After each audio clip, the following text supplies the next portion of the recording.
चलिए YouTube channel में आपका पुनः स्वागत है। आज हम फिर बात करेंगे माध्यक के बारे में। हम माध्य बहुलक बता चुके हैं, आज हम बात करेंगे माध्यक के बारे में।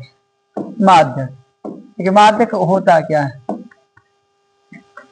इसको इंग्लिश में कुछ किताबें इसको माध्यिका कहते हैं, कुछ किताबें इसको माध्यक कहते हैं। इसको इंग्लिश में लोग मीडियन कहते हैं, मीडियन।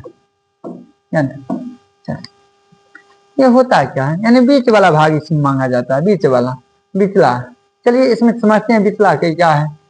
तो पहले क्वेश्चन आपके पास अगर है n का मान विषम संख्या हो, पहले विषम ले लेते हैं। n बराबर विषम संख्या, n का मान यदि विषम संख्या हो तो n का मान यदि विषम संख्या हो तो इसके लिए फॉर्मूला आप याद रखते हैं, n + 1/2 वहां चरम। इस बात को हम लोग समझते हैं। 2 है, 4 है, 6 है, 8 है, 10। अब इसमें क्या आएगा? माध्यक ज्ञात कीजिए, माध्यक ज्ञात करें तब क्या बनाएंगे। अब देखिए, अब तुरंत हम लोग सीखे हैं। इसकी अगर बात करें तो हम इसको कह सकते हैं n बराबर हमारे पास क्या आया? n बराबर 5 है। गिनती कीजिए, 1 2 3 4 5, n का मान 5। तो 5 क्या है? विषम संख्या,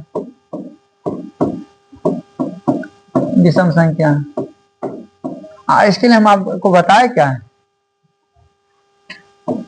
n + 1/2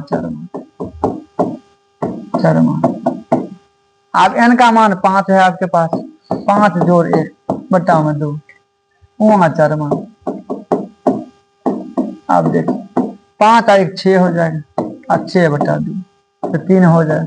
अब तीसरा जो चरमान है एक प्या है, तीसरा चरमान क्या है? अब 1 2 3 मतलब 6। मुख्य रूप से इसका आंसर ये आ जाएगा।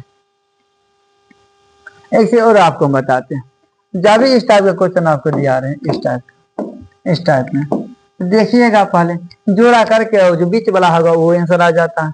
जैसे यहाँ इसमें देखिएगा, तो ये आपके पास 1 है, 2 है, 3 है, 4 है, 5 है।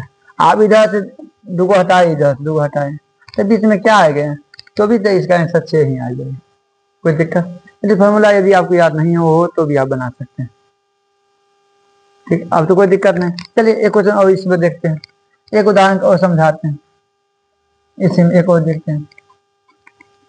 यदि आपके पास मान लीजिए 3 है, 4 है, 5 है, उसके बाद 6 है और 2 है, ये है। तो पहले तो आरोही क्रम एक आएगा, माध्यक ज्ञात कीजिए। इसमें भी आपको मिलेगा माध्यक ज्ञात कीजिए। अब इसमें भी देखिएगा, पहले लिखिएगा आरोही क्रम में सजाने का, आरोही क्रम में सजाने का। तो आरोही क्रम है, इसमें आप सजा दीजिएगा, आरोही क्रम में सजाने का। आप देखिएगा सबसे जो छोटा अंक है पहले लिखा जाता है। इसके बाद 3 है, 4 है, 5 है, 6। अगर कुछ फॉर्मूला अगर याद नहीं हो तो आपके पास आंसर आ जाएगा 4। याद है तो लिखिएगा n बराबर 5 जो है, 5 क्या है? विषम संख्या है, विषम संख्या है। अब विषम संख्या जब है, आप लिखते हैं फॉर्मूला इसको n + 1/2 वहां चरम। तो जब इसकी बात करें तो आपके पास आ जाएगा n का मान आपके पास कितना है? 5 है। n का मान 5 है। अब 5 आप + 1/2 तो ये चरमान पूछ रहा है। आप 5 1 6/2 कितना आ जाएगा? तीसरा चरमान कितना आ जाएगा?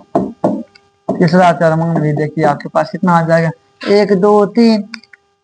इसका मतलब क्या है? 4 है। यही आपका आंसर है। अब चलते हैं सम संख्या के लिए। अब जब सम संख्या हो तो कभी कभी आपसे पूछा जाता है सम संख्या के बारे में। चलिए आप n का मान है सम संख्या होगी, n का मान सम हो तब क्या करेंगे, इसलिए हम फॉर्मूला हम लोग लिखते हैं 1/2 n/2 प्लस n/2 प्लस 1वां चरमान। आप एक चीज ध्यान दीजिए, हम एग्जाम्पल के साथ आपको समझाएंगे, आपको समझ में आ जाना चाहिए। यहाँ देखिए 3 है, 5 है, 6, 7 है, 8 है, 9 है। यहाँ देख रहे जो n का जो मान है, n का जो मान है, जो n का जो मान आपके पास आ जाता है, n बराबर आपके पास कितना 6 है, जो कि सम संख्या है। हम फार्मूला के अनुसार भी बताएंगे और बिना फार्मूला से भी बताएंगे। अब 6 जब है आप लिखते हैं वो, जब सम संख्या अगर आपके पास है, सम संख्या हो तो आप क्या लिखते हैं, सम संख्या हो तो तब आप लोग लिखते हैं 1/2 इंटू n/2 प्लस n/2 और प्लस 1 वहाँ चरवा, आप ये लिखते हैं।